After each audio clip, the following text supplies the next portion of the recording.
कराड आहे भाताडे, ते आमच्यावर दमदाटी करायला लागले. जसं त्या बीडच्या सरपंचाचं केलं तसं आमचं करायचं बघतायत.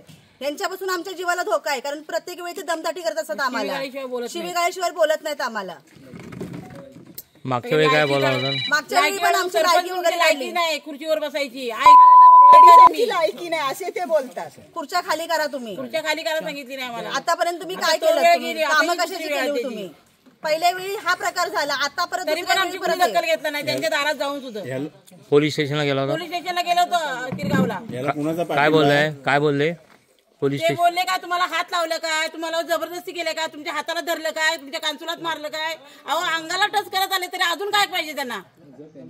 अंगाला टच करायला आले तरी पण अजून तुम्हाला काय पाहिजे?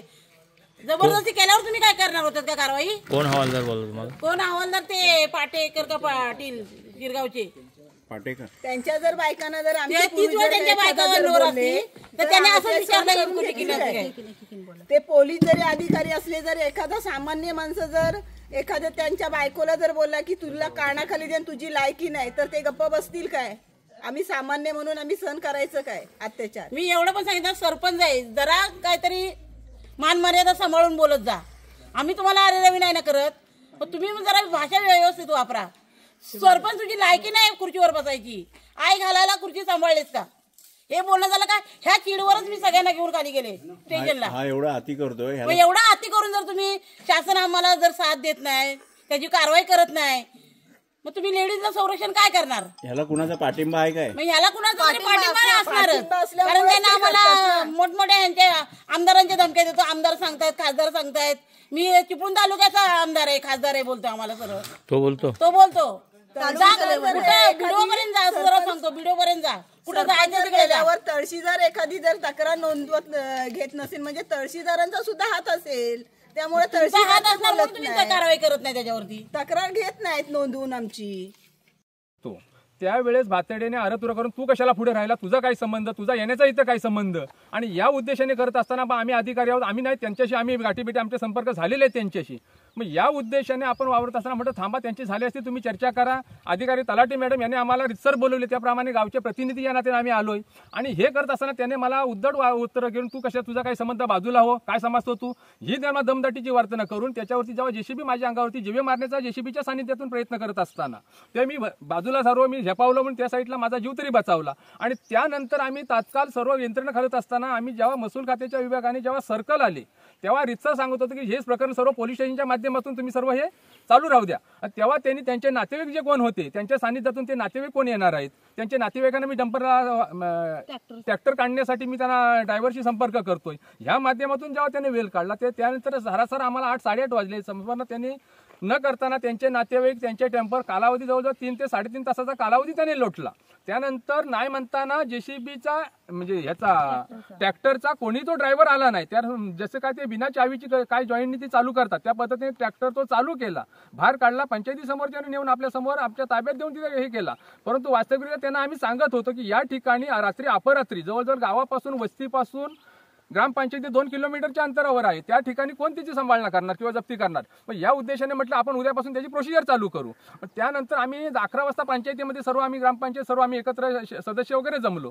आणि जमल्याच्या नंतर काय आम्हाला संदेश मिळतोय बघतोय, नाही मिळाला. त्यानंतर आम्ही पोलीस स्टेशनला फोन लावला की रात्री असं वाळूचं प्रकरण झालं, त्या ठिकाणी जेसीबीच्या सानिध्यातून मला जीवे मारण्याच्या धमकीवरती किंवा मूल मालक रवींद्र गोपाल भाताडे हे वाळूच्या प्रकरणातून मूल मालक काढत असताना त्यांनी जेसीबी किंवा तहसील गंगाराम गायकवाड ग्रामपंचायत शिपाई आखले दिनांक 23/1/2025 रोजी आम्ही दुपारी 2 वाजता जिथे वाळू काढत होते त्या स्पॉटवरती आलेला.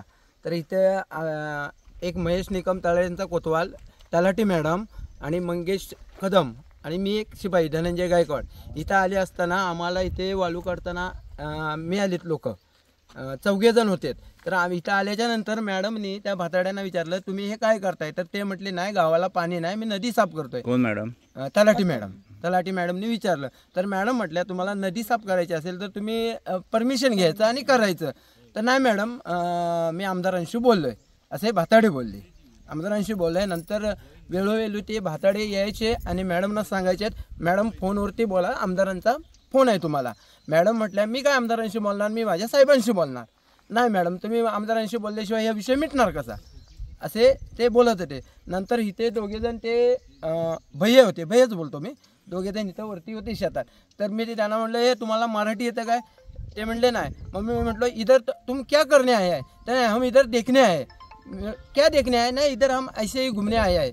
ते मी बोलो ए JCB का ऑपरेटर किधर है? तर आम्हाला बोलले ते ऑपरेटर ऊपर खाना खाने गया है, ऐसे बोले वो JCB. तर मग पोलीस पाटलांना फोन केला मॅडमने. पोलीस पाटील आले इथे. पोलीस पाटील आल्याच्या नंतर ट्रॅक्टर मालक आणि ते रवींद्र भाताडे दोघेजण आले. दोघेजण आल्याच्या नंतर JCBचा ऑपरेटर आणि ट्रॅक्टरवाले बसलेनी गाड्या आम्हाला म्हटले आम्ही बाजूला करतो. तर पोलीस पाटील आणि आम्ही त्यांना थांबवाय गेले असता त्याने आमच्या अंगावरती गाडी घालण्याचा प्रयत्न केला. अक्षरशः पोलीस पाटलांना पुढच्या पंजाने त्यांनी उडवलं साईडला, त्यांच्या डाव्या साईडला. पोलीस पाटील साईडला झाले. नंतर मग त्यांनी JCBचा स्पीड वाढवला आणि पळून गेले. रत्नागिरी 24 न्यूज चॅनलला आताच सबस्क्राईब करा आणि शेअर करायला विसरू नका.